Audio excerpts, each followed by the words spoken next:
नमस्कार, आप देख रहे हैं डीडी न्यूज। मैं हूं लाल चंद्र सिंह। शाम के 5 बज गए हैं तो समय हो गया है 5 की पंचायत का।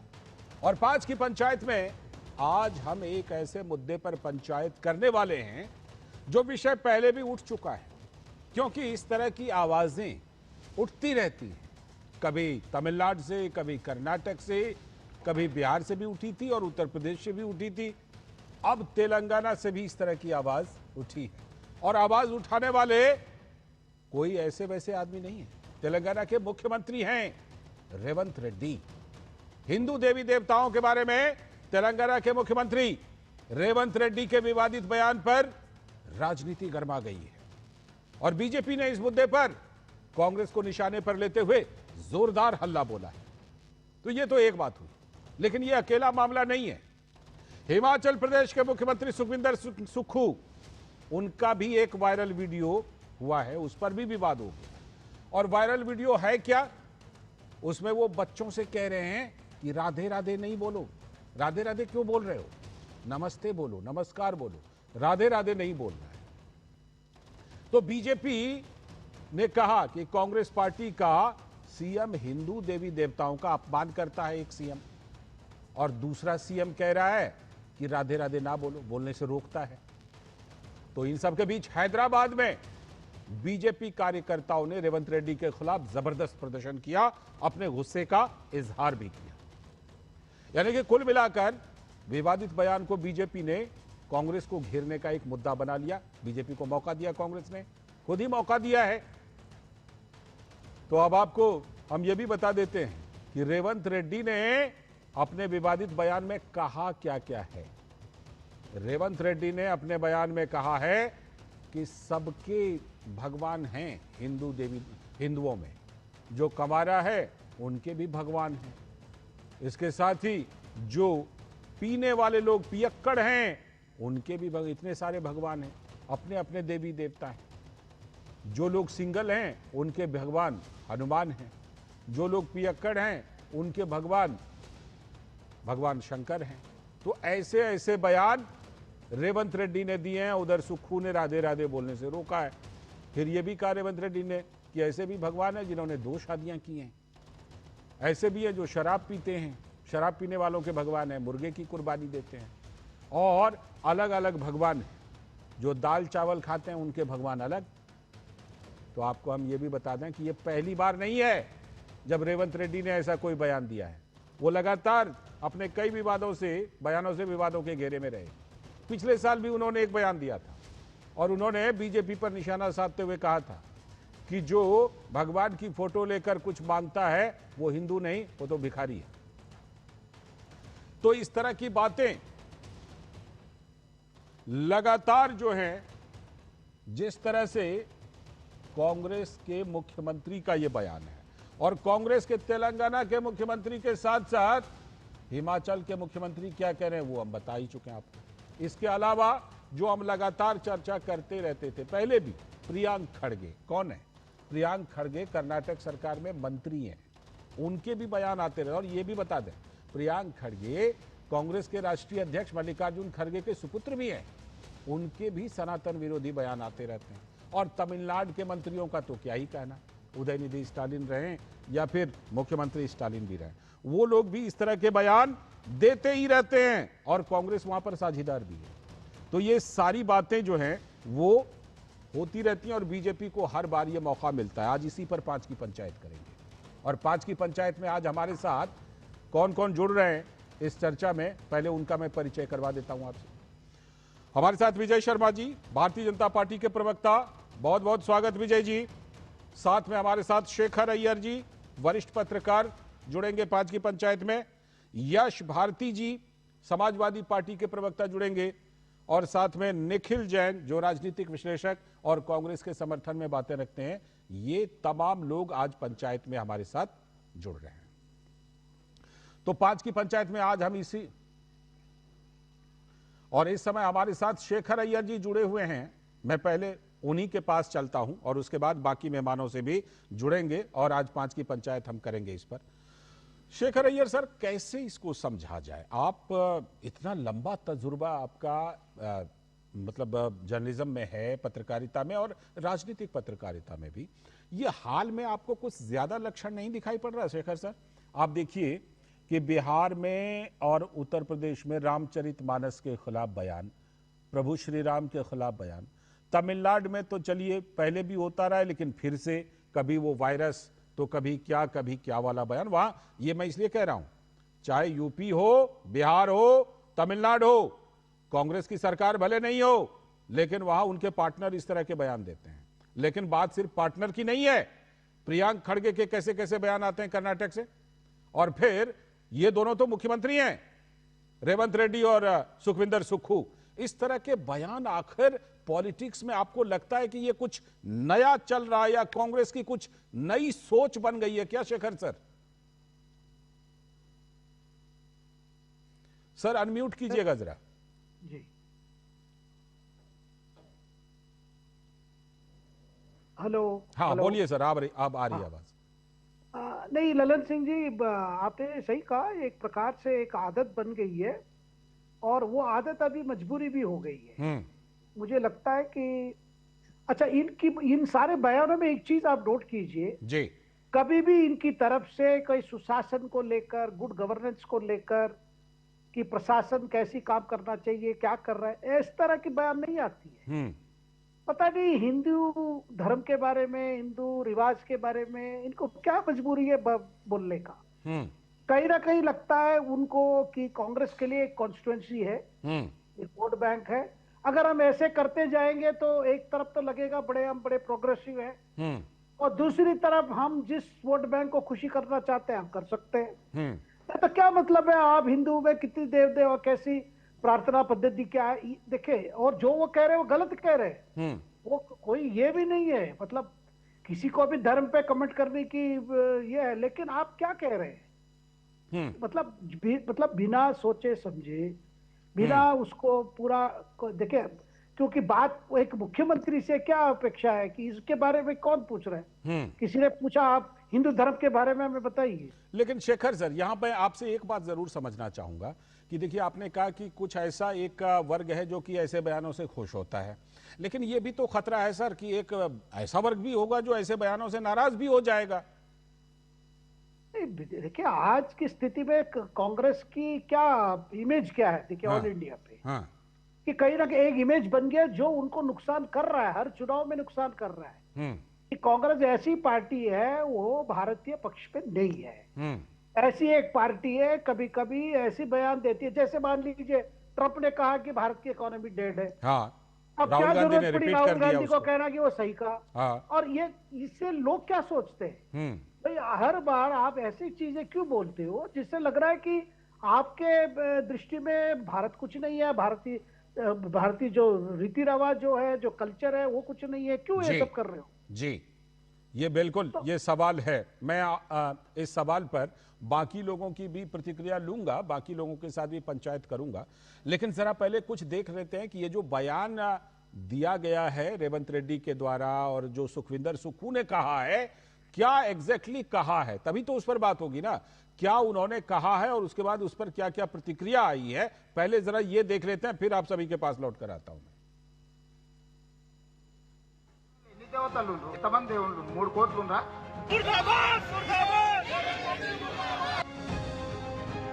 హిందువులలో ఎన్ని దేవతలు ఎంతమంది దేవుళ్ళు? 3 కోట్లుండ్రా?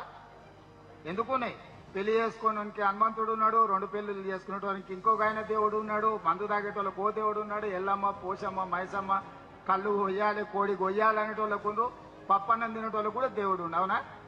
అన్ని రకాల దేవుళ్ళు ఉన్నారు. किसी के धर्म के बारे में अपमानित शब्द बोलना, वो भी मुख्यमंत्री रेवंत रेड्डी, बहुत गलत है, बहुत निंदा योग है। हम चाहते हैं माफी मांगे और अपना शब्द वापस लें। तेलंगाना में कांग्रेस सरकार जब से आई है तब से एक ही काम है, हिंदुओं को दबाओ, हिंदुओं को खत्म करो।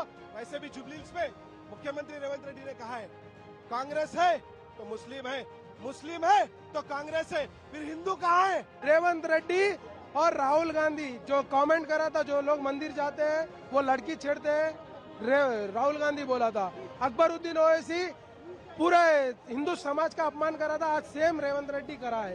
तो रेवंत रेड्डी से हम एक ही डिमांड कर रहे हैं, पहले आज के आज माफी मांगना चाहिए। तेलंगाना के मुख्यमंत्री श्री रेवंत रेड्डी ने जिस प्रकार से हिंदू देवी देवताओं के बारे में अपमानजनक, अवांछनीय कमेंट किए हैं, उसे किसी भी कीमत पर बर्दाश्त नहीं किया जा सकता। ये वही मुख्यमंत्री हैं जिन्होंने अभी जुबली हिल के चुनाव में ओपनली बोला था, कांग्रेस मतलब मुसलमान, मुसलमान मतलब कांग्रेस। आपको पूरा तहे दिल से मुस्लिम समाज के साथ जाइए, कोई समस्या नहीं है। आप हम सफर, हम प्याला, हम निवाला, हमराज हो जाइए, हमें कोई समस्या नहीं है। मगर हिंदू धर्म के देवी देवताओं को गाली देंगे तो यह बर्दाश्त करने योग्य नहीं है।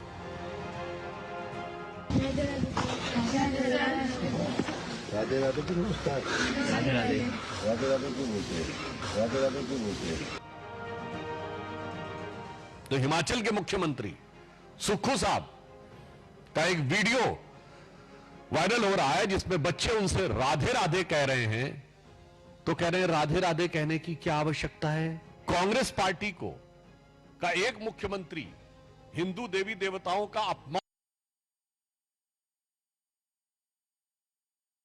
बच्चों को राधे राधे बोलने से रोकने की कोशिश करता है। क्या आप कांग्रेस पार्टी ने इरेडिकेशन ऑफ सनातन धर्म अर्थात हिंदू धर्म के समूल नाश के कार्यक्रम को आगे बढ़ाना शुरू कर दिया है? कोई ऐसे भगवान है जो शराब पसंद करते हैं, कोई ऐसे भगवान है जो टॉडी पसंद करते हैं, वेजिटेरियंस दाल रोटी खाने वालों के लिए एक अलग भगवान है। ये किस प्रकार की भाषा है रेवंत रेड्डी जी? यह जो आप ट्यूशन क्लास से सोनिया गांधी जी से और राहुल गांधी से सीख के आ रहे हैं कि जाइए और हनुमान जी, मां दुर्गा, शिव जी और विष्णु जी के खिलाफ बोलिए, आपको अभी भी समझ नहीं आया? सुदर्शन चक्र चला है कांग्रेस पार्टी के ऊपर, छिन्न विच्छिन्न होकर पड़े हुए हैं, किसी भी राज्य में जीत नहीं हो रही है। जनता जनार्दन त्रिशूल चला रही है आपके ऊपर और कांग्रेस की लंका को ध्वस्त कर दिया है हनुमान जी ने। फिर भी हनुमान जी, शिव जी और विष्णु जी के खिलाफ ये जो आप जहर उगल रहे हैं रेवंत रेड्डी जी, इसका खामियाजा कांग्रेस पार्टी को भुगतना पड़ेगा। लोगों को हिंदू का अपमान, हिंदू आस्था का अपमान कांग्रेस को और कांग्रेस की जो फ्रेंडली पार्टी है वो एक हैबिट बन गया है। जब भी देखो, कर्नाटक में देखो, केरल में, अभी तेलंगाना में वो मुख्यमंत्री है, क्या उनको सिर्फ एक ही कम्युनिटी वाले वोट दिया है क्या?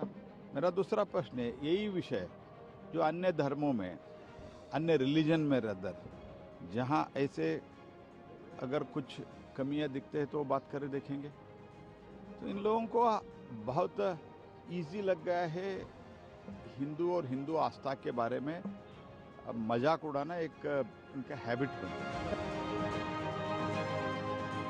हिंदुओं के खिलाफ और जो भी इस तरह की बात बोलेगा, ना वो भारत के संविधान में भरोसा रखता हो, ना वो भारत की संस्कृति से वास्ता रखता हो। वो कहीं न कहीं उसका इमोशन आक्रांताओं से, मुगल आक्रांताओं से जुड़ा रहा हो, वही व्यक्ति ऐसा बोल सकता है।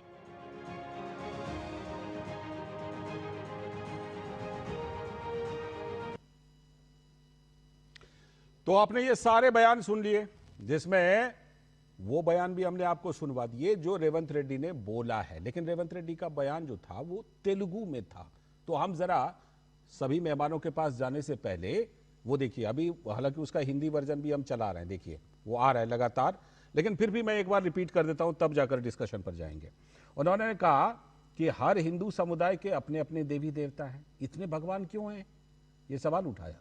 अगर लोग सिंगल हैं उनके भगवान हनुमान जी, जिन्होंने 2 शादियां की हैं उनके भगवान अलग हैं, जो शराब पीते हैं उनके भगवान अलग हैं, जो मुर्गे की कुर्बानी देते हैं उनके भी अलग अलग भगवान, दाल चावल खाते हैं उनके भी भगवान अलग हैं। ये लगातार टेलीविजन स्क्रीन पर आ भी रहा है। अब इस पर बात करें। हाँ निखिल जैन, आप ही के पास तो अब मुझे आना है, आप ही के पास अब सबसे पहले आना है, क्योंकि शेखर अय्यर सर के पास हम चले गए थे पहले ही।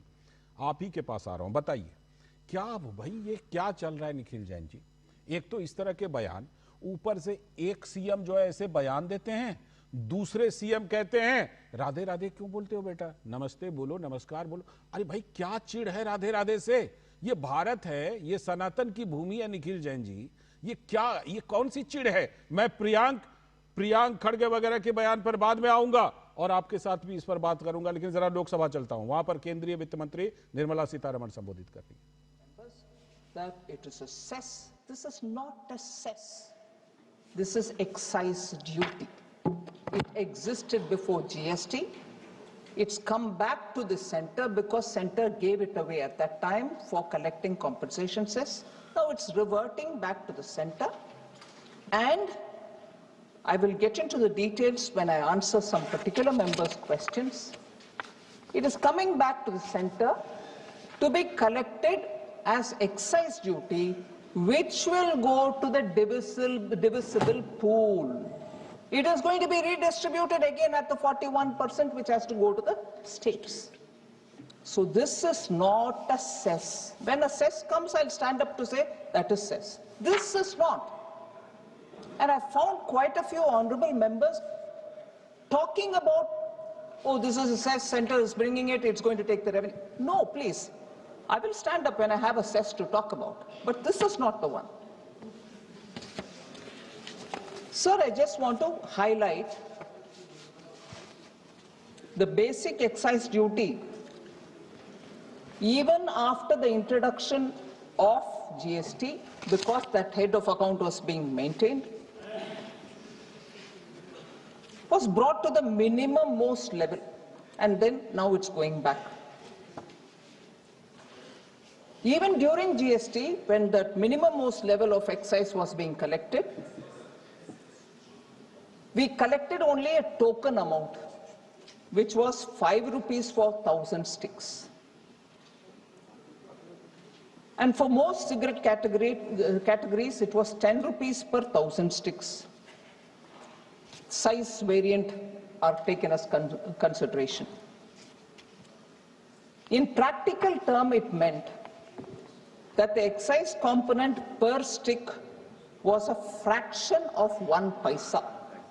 So we kept that nominal collection only all the while, even as the GST was collecting on cigarettes as compensation cess.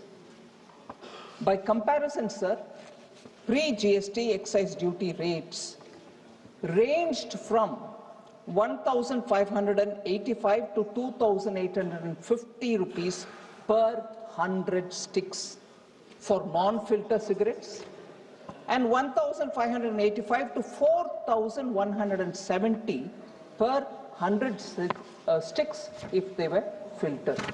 So the point that I'm highlighting here is, during GST, it was just nominally kept, the account was kept alive, but collection was 5 rupees on 1,000 sticks, whereas prior to introduction of GST, it was 1,585 to 2,850 per 100 sticks, not even 1,000. So, pre-GST rates were far higher and excise duty, and post-GST, because they were collecting as compensation cess, here it was nominally kept at 100 sticks for 1,500. But even after the GST had come in, compensation cess rates remained unchanged from July 2017 to 2024. So I want to highlight the fact that even when compensation cess was introduced on these items, the rate remained the same from 2017 till 2024.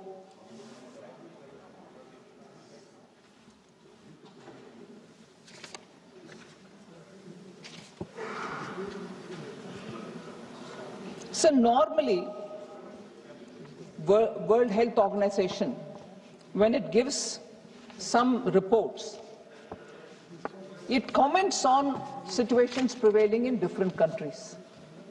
According to WHO, sir, there is a global tobacco control report which the WHO brings out. India did not revise specific cess rates even as the average retail prices of cigarettes rose at less than half the pace of the nominal income growth. It was an observation made by the World Health Organization. And empirical data reinforce this fact.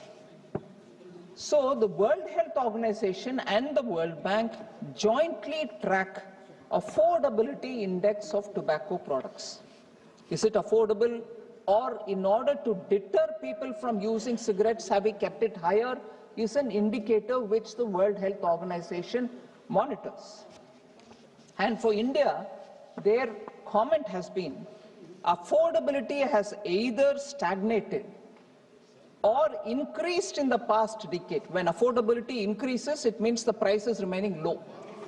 So, affordability has either stagnated or increased in the past decade, meaning cigarettes have not become more expensive related to the consumer's purchasing power. I'm stating what has happened since after the center gave away for the sake of compensation cess to the GST Council. Until 24, no rate change has happened. Globally, more than 80 countries, sir, revise tobacco taxes annually, many using inflation indexing or multi-year excise schedules. I've just named them: Australia, New Zealand, where it is Australia is at about 12.5 annually. Automatically, based on CPI, it changes.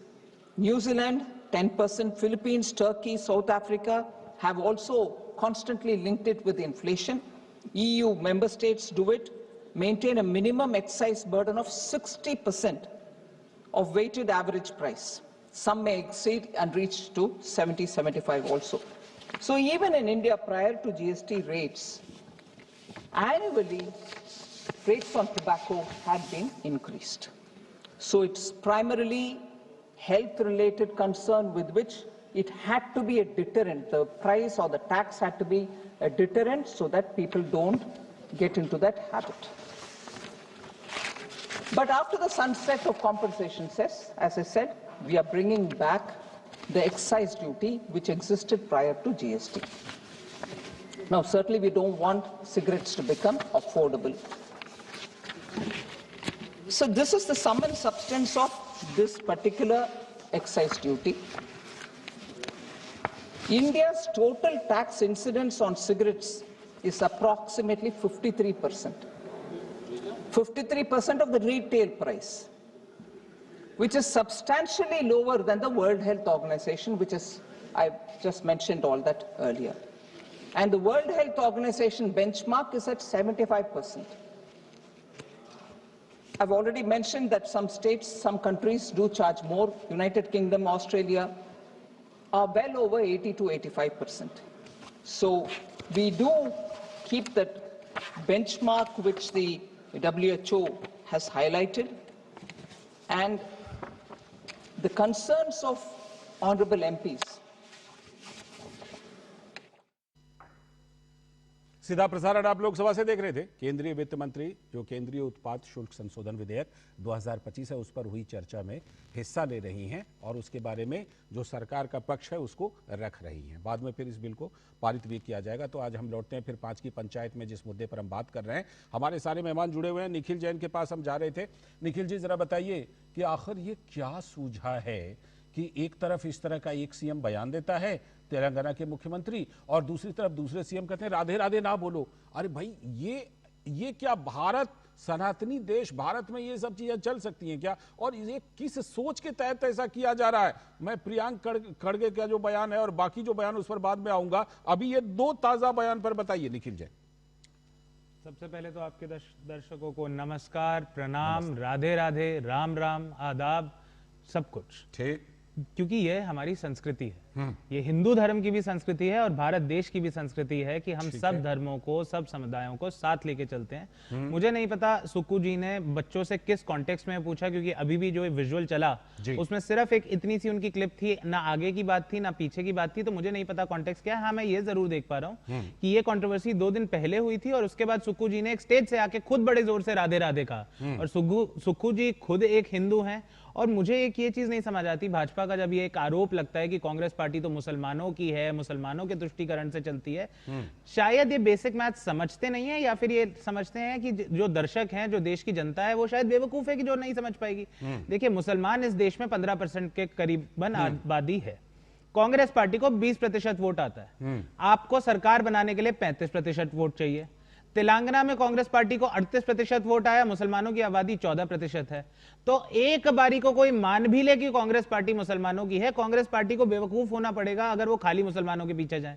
Congress party के आप ज्यादातर मुख्यमंत्री देखेंगे, CWC के अधिकारी देखेंगे, पदाधिकारी देखेंगे, प्रदेश अध्यक्ष देखेंगे, ज्यादातर हिंदू है, क्योंकि इस देश में हिंदू बहुल देश है। तो जाहिर सी बात है। तो ये जो बीजेपी का आरोप है ना कि कांग्रेस पार्टी सिर्फ मुसलमानों का सोचती है, बहुत बेतुके आरोप है। मुझे 30 सेकंड दीजिएगा, मैं आप ही को जोड़ रहा हूं कि क्या इन आरोपों को आपको लगता नहीं कि ऐसे बयानों से बल मिलता है कि कांग्रेस मतलब मुसलमान, मुसलमान मतलब कांग्रेस? ये भी रेवंत रेड्डी का ही बयान है। बिल्कुल बिल्कुल।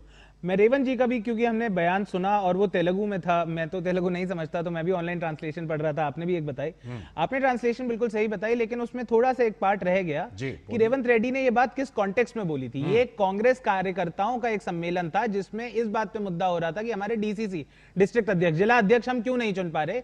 तो रेवंत रेड्डी ने यह कहा कि जिस तरीके से हिंदू धर्म में इतनी विभिन्नता है, उसी तरीके से कांग्रेस पार्टी में बड़ी विभिन्नता है। कोई कुआरे होते हैं तो वो हनुमान जी की पूजा करते हैं, कोई मांस का प्रसाद चढ़ाते हैं, कोई शाकाहारी भोजन का प्रसाद चढ़ाते हैं, कोई हमारे भगवान ऐसे हैं जो ब्रह्मचार्य का पालन करते हैं, जैसे हनुमान जी हैं। ऐसे भी भगवान हुए हैं, कृष्ण जी जैसे, जिनकी राधा थी, जिनकी गोपियां थी। और ये हमारी सभ्यता है।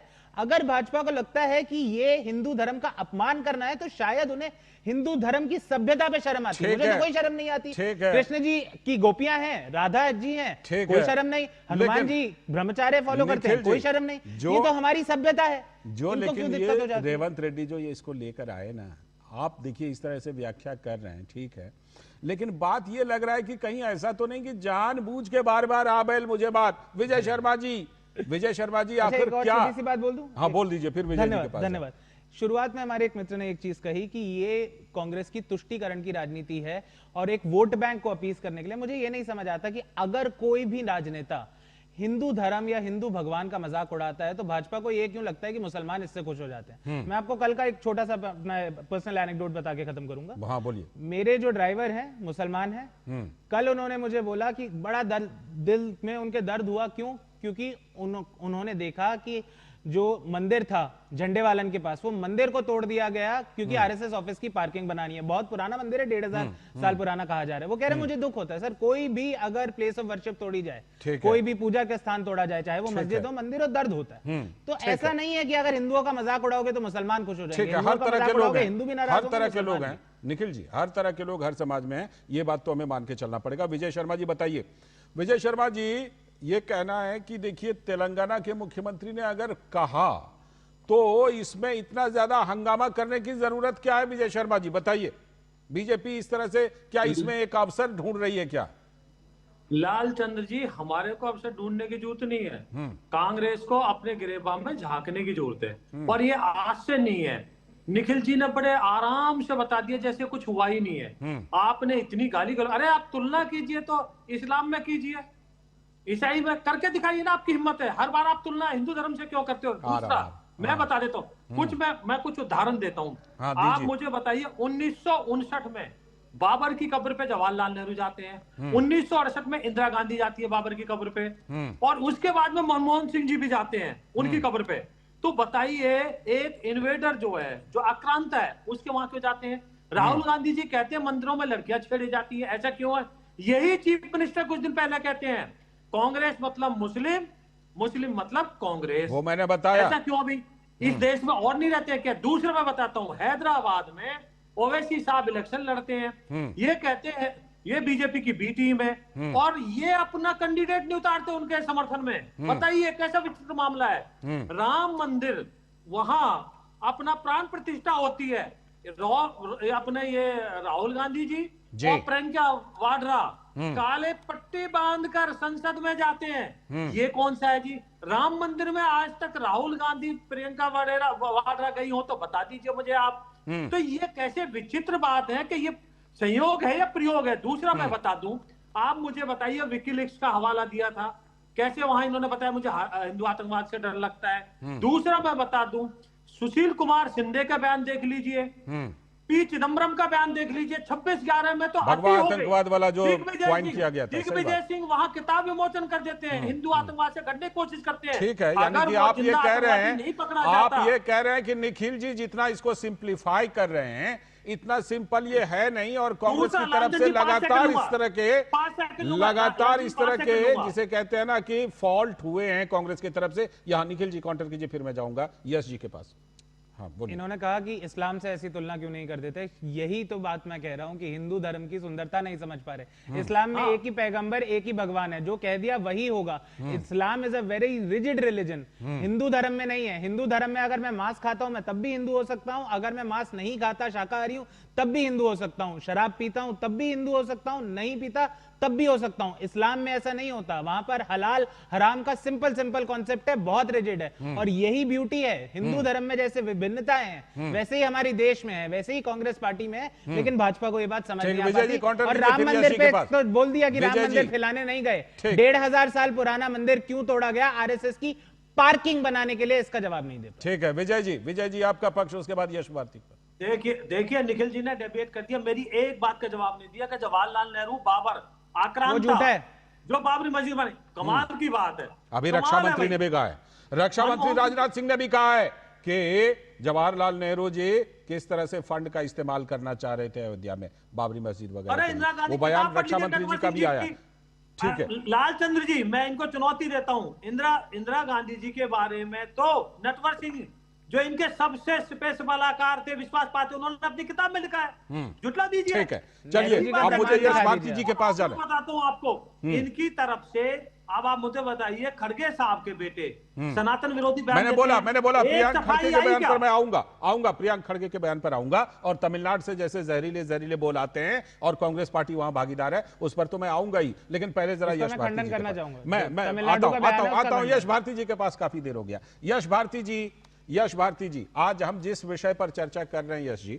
स्वामी प्रसाद मौर्य हों या फिर और भी नेता हों आपकी पार्टी के, अभी राजकुमार भाटी जी का भी एक बयान बड़ा वायरल हो रहा था यश भारती जी, जिसमें कि ऐसे वो बयान देते हैं। क्या आपको लगता नहीं कि ये गैर जरूरी बयान है और सपा की तरफ से कम इन बयानों पर रोक लगाने की जरूरत है अखिलेश जी की तरफ से? क्योंकि यश जी आप देख लीजिए बिहार के जो नतीजे आए हैं उससे भी कहीं ना कहीं ये है कि इन बातों को लोग पसंद नहीं करते हैं, और मोटे तौर पर कोई इन बातों को पसंद नहीं करता। यश जी। लालचंद जी मैं भारतीय जनता पार्टी के एक वर्तमान नेता हैं, उनके सदन में दिए हुए शब्दों पे बात कर रहा हूं, जिस पर भारतीय जनता पार्टी ने उस समय बहुत विरोध किया था, जिनके शब्द थे, विस्की में विष्णु बसे, रम में बसे श्री राम, जिनमें माता जानकी और ठर्रे में हनुमान, बोलो रामचंद्र की जय। मैं जानता हूं आप किनकी बात कर रहे हैं। लालचंद जी, जब ये दूसरी पार्टी में थे तो भारतीय जनता पार्टी को बहुत ही आपत्ति थी, और शाम को अशोका होटल में एक उन्होंने पार्टी रखी, तो उसमें नरेंद्र मोदी जी से लेकर के विरोध करने वाले स्वर्गीय अरुण जेटली जी सब लोग उस पार्टी में शामिल हो गए। सुबह सदन में विरोध कर रहे हैं, शाम को पार्टी खा रहे हैं। और आज आप नरेश अग्रवाल के बयान का जिक्र कर रहे हैं ना? निश्चित तौर पे। और आज वो भारतीय जनता पार्टी में है। अगर अपमानित किया था, सदन में विरोध कर रहे थे, तो आज वो व्यक्ति भारतीय जनता पार्टी में क्यों है? ये स्टैंड भारतीय जनता पार्टी का क्लियर होना चाहिए कि नहीं होना चाहिए? हनुमान जी दलित हैं, फिर उन्हीं का अनुसरण करते हुए हनुमान जी राजभर है, उन्हीं के कैबिनेट मंत्री ओपी राजभर कहते हैं। फर्स्ट टेस्ट ट्यूब पे भी सीता मैया है, ये उप मुख्यमंत्री उत्तर प्रदेश सरकार कहते हैं, जिनको अब संसद में भेज दिया गया है। ये कौन से इनाम दिए जाते हैं? इस पर विजय शर्मा जी से मैं पूछ लूंगा, अब आप मेरे सवालों का जवाब दीजिए। लालचंद जी, मैं आपकी बात को आगे बढ़ा रहा हूं, मैं आपकी बात को आगे बढ़ा रहा हूं, बस मुझे कहने दीजिए। हाँ। ये कौन सी बात चलती है? विरोध है तो विरोध है, समर्थन है तो समर्थन है। ये हमारे घर आ गया तो हमारा हो गया और दूसरे के घर का हो गया तो पराया हो गया। विचार ही बदल गए। स्वामी प्रसाद मौर्य जी बहुजन समाज पार्टी में थे, तब देवी देवताओं का अपमान करने का काम नहीं करते थे। जब सीधे भारतीय जनता पार्टी में आए, मंत्री बने, उनकी बेटी को आपने बधाइयों से टिकट दिया, सांसद बनाया, तब वो स्वामी प्रसाद मौर्य अपराधी नहीं थे। उनके बोल वचन, उनके अच्छे वचन, बुरे वचन तब भाजपा में लागू नहीं होते थे। ठीक है, मैं पूछूंगा विजय शर्मा जी से। आ गए और आज सपा में नहीं है। ठीक है, आज सपा में नहीं है, फिर भी समाजवादी मैं पार्टी उसका पूछूंगा, सफाई ये दे। सारी बातें जरूर विजय जी से पूछूंगा। आप मुझे ये बताइए, आपको नहीं लगता कि सपा में भी अगर रहकर कोई ऐसा बयान देता है तो इसमें कोर्स करेक्शन की जरूरत है, या आपको लगता है कि नहीं सब ठीक हो रहा है? लालचंद जी, हाँ, मैंने जितना राजकुमार भाटी साहब को सुना है, हाँ, उन्होंने अपनी निजी राय रखी है। मेरे घर में पूजा पाठ होती है, मेरे घर के लोग करते हैं, मेरा विश्वास नहीं है। मैं अध्यात्म को, मैं पढ़ाई को मानता हूं, शिक्षा को मानता हूं, मैं पाखंड को नहीं मानता। उन्होंने धर्म पे कभी बात नहीं करी, उन्होंने हमेशा पाखंड का विरोध किया। अब अगर पाखंड को लालचंद जी आप बढ़ावा देना चाहते हो, मुझे नहीं लगता कि किसी भी गलत चीजों को पर्ची खुल जाएगी। ठीक है, आप नाक रगड़ लीजिए। ठीक है, वो सब जगह होता है सर। गंडे ताबीज पाखंड से वगैरह क्या भी आप दिए विश्वास जाते हैं, करेंगे? वो होता है, गंडे ताबीज वगैरह भी दिए जाते हैं, हम सब जानते हैं क्या क्या होता है। ठीक है, पाखंड किसी भी ठीक, धर्म हाँ, का बिल्कुल हो, बिल्कुल, पाखंड मैं मान पाखंड गया, है। मैं मान गया कैसे कैसे चमत्कार के लिए नृत्य वगैरह भी किए जाते हैं, वो सब हमने देखा है, वो दृश्य आते रहते हैं, वो जिसे चमत्कारिक नृत्य और चमत्कारी इलाज वगैरह सब कुछ होते रहते हैं, वो है, वो एक अलग विषय है। मैं आऊंगा आप सभी के पास एक छोटे से ब्रेक के बाद, फिर इस पंचायत को आगे बढ़ाएंगे। एक छोटा सा ब्रेक ले लेते हैं। 25 लाख का हॉस्पिटल बिल है, इतने पैसे कहाँ से आएंगे? पैसों की चिंता आप मत कीजिए पापा। मैम, सर का हेल्थ इंश्योरेंस क्लेम अप्रूव हो गया है। आप? पॉलिसी बाजार। पॉलिसी बाजार पर 0 GST के साथ अब 1 करोड़ का हेल्थ इंश्योरेंस सिर्फ 550 रुपए महीने से शुरू। कौन है जो जोड़े देश को? विकसित भारत का विकसित भारत। कम ब्याज पे लोन चाहिए, वो भी ऐप से। वाह, अनजान ऐप से बचें। RBI कहता है जानकार बनिए, सतर्क रहिए।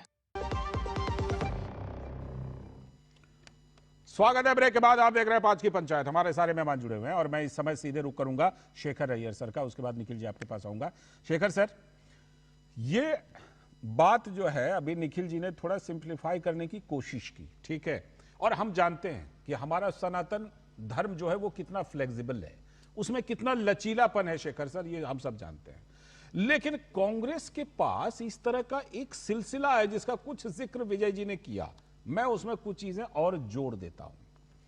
प्रधानमंत्री, पूर्व प्रधानमंत्री अब स्वर्गीय हो चुके हैं, डॉक्टर मनमोहन सिंह जी के एक बयान पर विवाद हुआ था कि इस देश के संसाधनों पर पहला हक अल्पसंख्यकों और विशेषकर मुसलमानों का है। एज इट इज मैं दोहरा रहा हूं क्योंकि लोग कहते नहीं, उन्होंने बोला था अल्पसंख्यकों, जो वर्ड थे वो ये थे, अल्पसंख्यकों विशेषकर मुसलमानों का है, ये वर्ड थे उनके।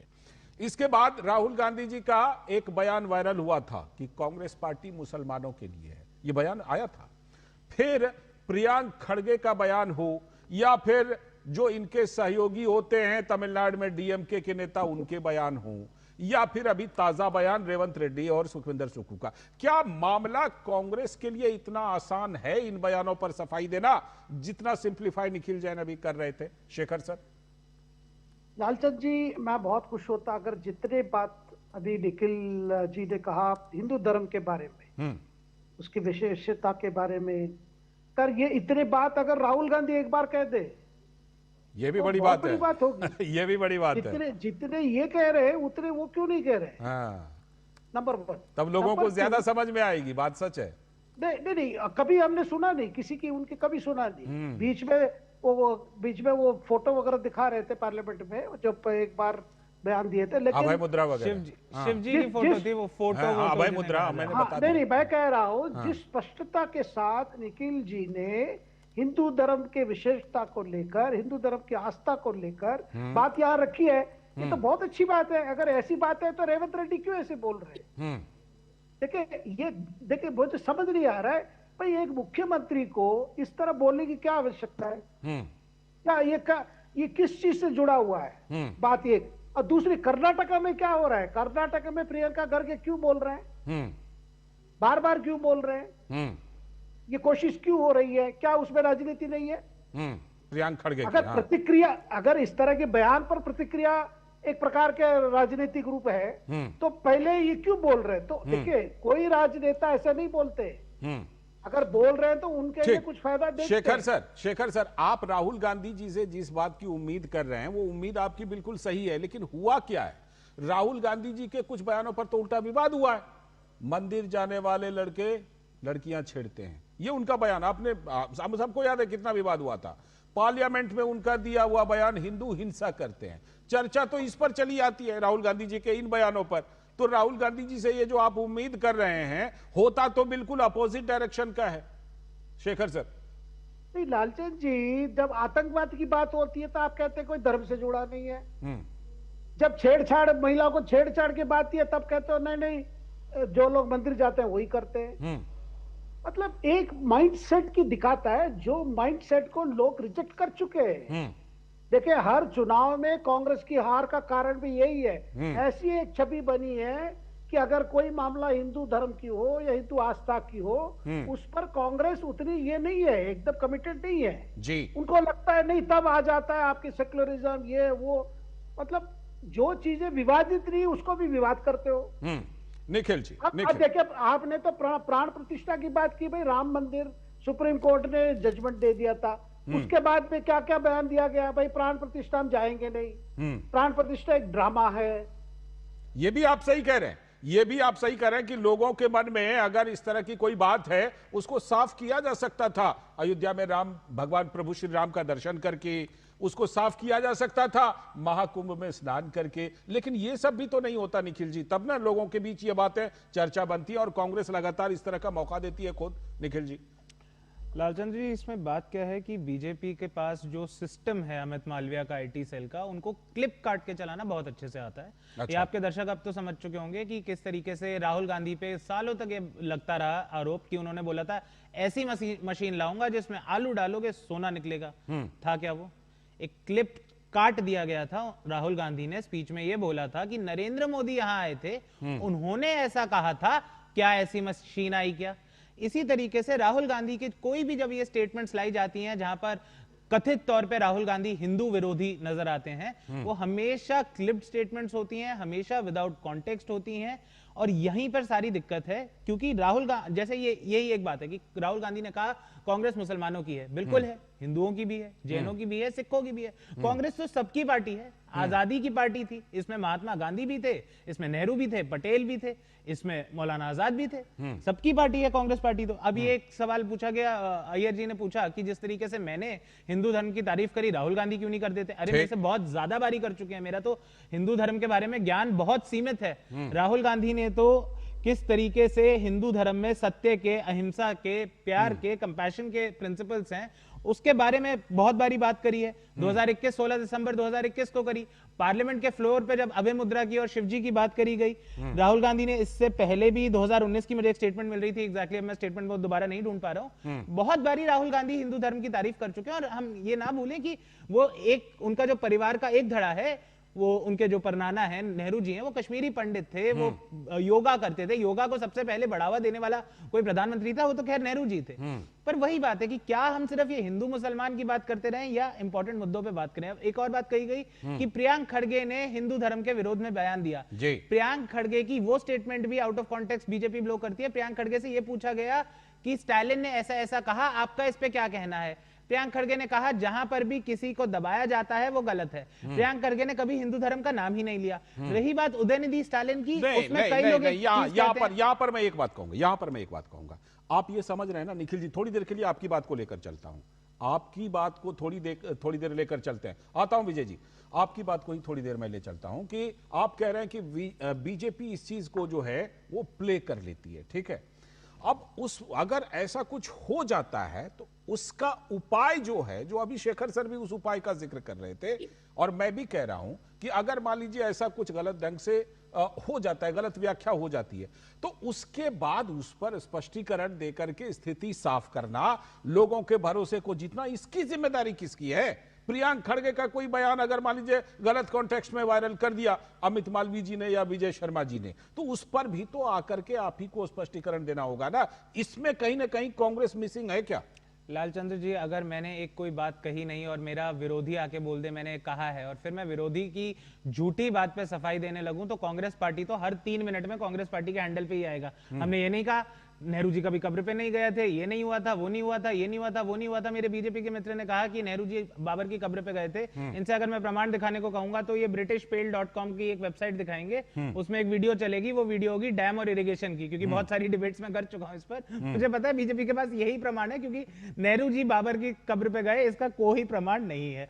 और आखिरी बात, एक प्राण प्रतिष्ठा की बात करी गई। राम मंदिर की जब प्राण प्रतिष्ठा करी गई थी अय्यर जी, उस समय देश में 4 शंकराचार्य हैं जो सबसे बड़े हमारे हिंदू धर्म के धर्मगुरु आज की तारीख में जीवित हैं भारत देश में। उन 4 ने ही जाने से मना कर दिया था, 2 ने सार्वजनिक रूप से पब्लिकली ये कहा था कि अधूरे मंदिर की प्राण प्रतिष्ठा करना हिंदू धर्म के रीति रिवाज के विरुद्ध है, नहीं करनी चाहिए। उस पर कुछ और धर्मगुरुओं ने यह भी बोला था कि नरेंद्र मोदी जी जब जजमान बन के बैठे मंदिर की प्राण प्रतिष्ठा में, तो वो भी गलत था, क्योंकि उनकी अर्धांगिनी जीवित है और जीवित अर्धांगिनी के बिना किसी यज्ञ में जजमान नहीं बना। के लिए अयोध्या में राम मंदिर निर्माण के लिए शंकराचार्यों का कैसा योगदान है, क्या योगदान है, वो भी सब लोग जानते हैं। लेकिन तो क्या हम शंकराचार्यों को अब हिंदू विरोधी बोल रहे हैं? क्या आंदोलन चला है शंकराचार्यों ने? इस पर विवाद है, इस पर भी लोगों को ऐतराज है। पर क्या वो हिंदू विरोधी बोलूं मैं? नहीं, हिंदू विरोधी नहीं बोलना है, लेकिन सवाल यह है कि राम मंदिर आंदोलन चला करके राम मंदिर को पूर्ण, अब तो पूर्ण हो गया,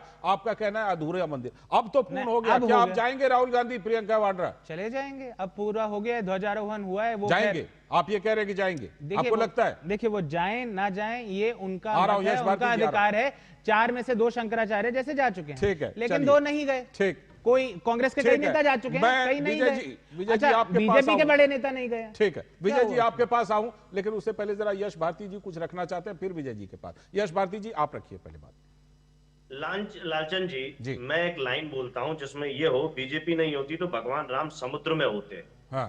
ये शब्द सुनने में कैसे लग रहे हैं? क्या ये शोभनीय शब्द हैं? ये शब्द है गुलाब चंद जैन कटारिया जी के, जिनको बीजेपी ने राज्यपाल बना दिया है पंजाब का ये शब्द कहने के बाद।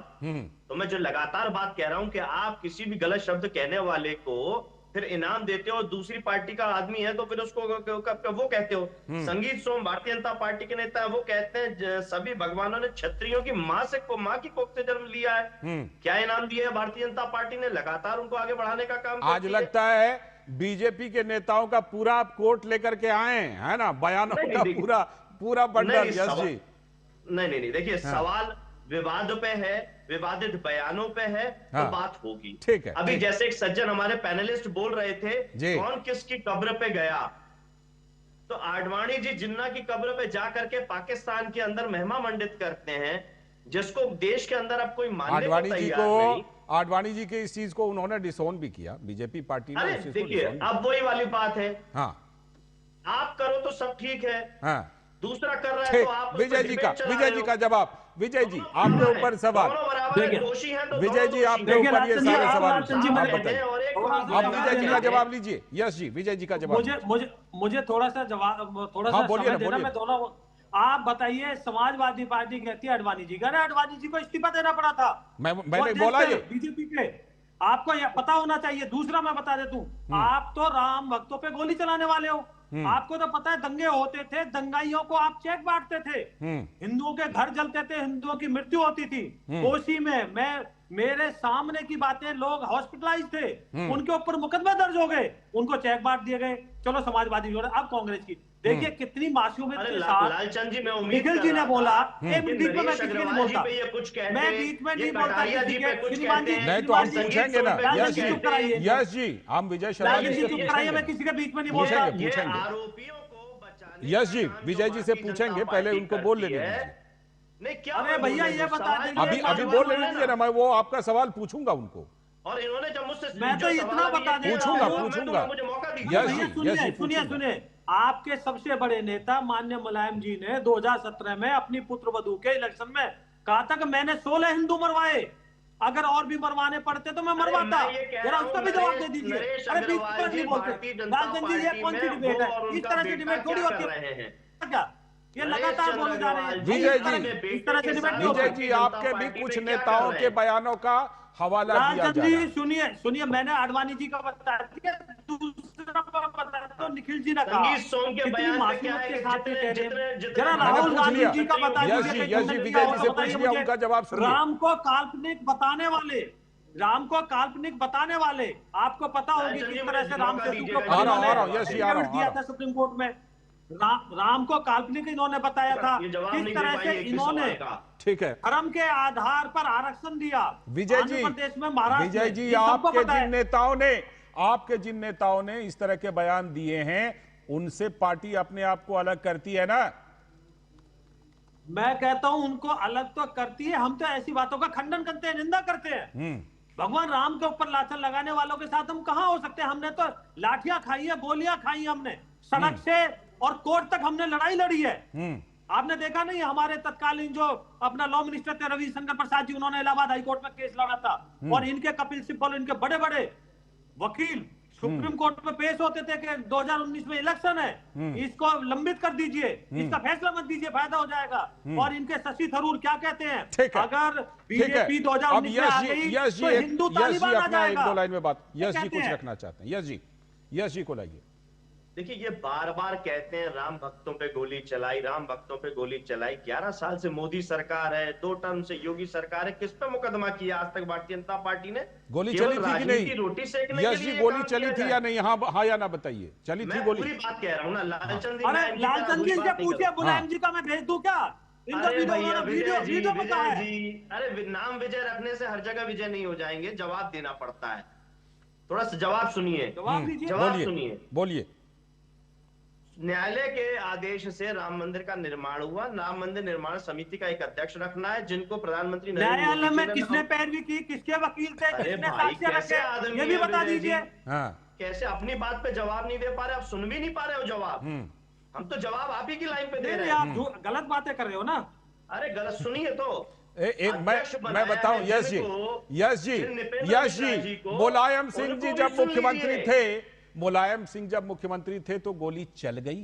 कल्याण सिंह जी जब मुख्यमंत्री थे तो किसी भी कीमत पर गोली नहीं चली। उन्होंने अपनी सरकार को कुर्बान कर दिया, लेकिन उन्होंने कहा कि हम गोली नहीं चलाएंगे। तो जो ऑफिसर, जो ब्यूरोक्रेट होते हैं यश जी, नहीं, आप इसी से क्लियर है, ये कंट्रास्ट क्लियर है, ये कंट्रास्ट क्लियर है यश जी। समिति थी, उसके सामने एक भी भाजपा आरएसएस के नेता ने क्यों नहीं कबूला कि बाबरी मस्जिद तो हमने ढाया है? ठीक है, सब डर के मारे ये क्यों बोल ठीक है, चलिए मैं इस मामले को थोड़ा आगे बढ़ाता हूं। मैं आता हूं शेखर अय्यर जी, शेखर अय्यर जी, मैं आ रहा हूं फाइनल कमेंट कर रहा हूं। शेखर सर, अभी राजनाथ सिंह जी रक्षा मंत्री ने एक बयान दिया है, शेखर सर, कि नेहरू जी सरकारी पैसों से बाबरी मस्जिद बनवाना चाहते थे, जिस पर विवाद भी हुआ है। क्या ये आरोप कांग्रेस पर शुरू से ही है? आज कोई नया आरोप इस तरह का नहीं है, बताइए। नहीं, देखिए, कांग्रेस की एक लाइन पहले से रही है, जिसके कारण मतलब एक पॉलिटिकल लाइन रही है, जिस उस समय के लिए वो काफी उनको फायदा दिया, लेकिन बाद में जाके उसकी रिएक्शन में ही बीजेपी की सफलता शुरू हुई ना। देखिए, लगातार एक इंप्रेशन चला गया कि कांग्रेस जब सेक्युलरिज्म की बात करती है तो वो अलग प्रकार है, और जिसकी नहीं, केवल कांग्रेस नहीं है। देखिए, आज के पॉलिटिक्स में अगर विपक्ष की इतनी कमजोरी क्यों दिखाई जा रहा है, इसका कारण यही है कि एक इमेज बन गया है। अगर सचमुच में आप धर्मनिरपेक्ष हो, ठीक है, सचमुच में आप सेक्युलर हो, तो आपका स्टैंड उस हिसाब से होनी चाहिए, वैसे नहीं हो रहा है। आपको लगता है कि तुष्टीकरण का बड़ा आरोप है, जिसका विपक्ष, कांग्रेस समेत विपक्ष जवाब नहीं दे पा रहा? निखिल जैन जी। लालचंद जी, कांग्रेस जब कोई मंदिर पे प्रहार होता है तब आवाज उठाता है, मस्जिद पे प्रहार होता है तब आवाज उठाता है।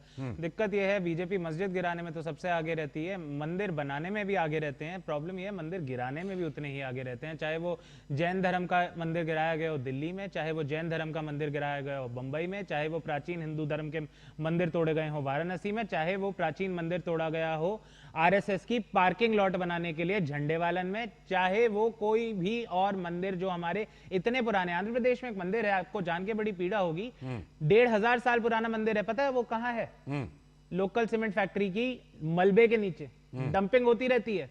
आंध्र प्रदेश में भी सरकार भाजपा शासित एनडीए की देश में भी फिर भी कुछ नहीं। तो ये वाली विजय जी, राजनीति देश को समझ आता है। आपका जवाब लालचंद्र जी कमाल की बातें करते हैं। आप मुझे बताइए, बनारस में ताला लगवाने का काम मुलायम सिंह यादव जी ने कहा, और वो वीडियो अवेलेबल है, कहें तो मैं वीडियो भी दिखा देता हूं, जिसमें उन्होंने कहा मैं तो हिंदुओं का दुश्मन हूं, मैं हूं मुस्लिमों का। ये 2017 में अपने पुत्र जो पुत्रवध हुआ उसके लिए उन्होंने आपके कुछ नेताओं का बयान और जोड़ देंगे इसमें। यस जी, तो इनके तो इतने सारे, मैं कहता हूँ एक खंडन दिखाइए राहुल गांधी जी का। बार बार कहते हैं हम मुस्लिमों की पार्टी है, हम मुस्लिमों के लिए काम करेंगे, देश के संविधान। बिल्कुल, एक लाइन में यस जी, एक लाइन में इतनी आपत्ति करने वाले लोग और उन्हीं के गुणगान करते हैं, मोदी जी से लेकर के सब लोग, और यहाँ टीवी चैनल पे आके बैठ के क्रिटिसाइज करते हैं।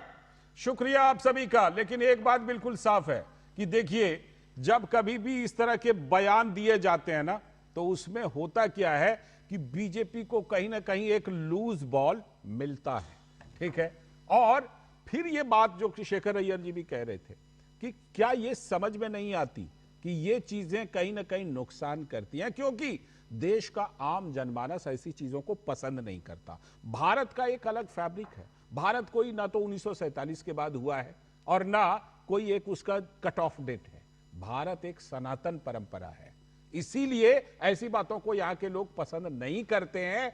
और इसीलिए इस पर बोलने से पहले, किसी को भी मुंह खोलने से पहले सोचना चाहिए, क्योंकि आम जनमानस अगर आपके खिलाफ हो गया तो आपने क्या हासिल किया। आज 5 की पंचायत में इतना ही। पूरी टीम को दीजिए अनुमति। नमस्कार।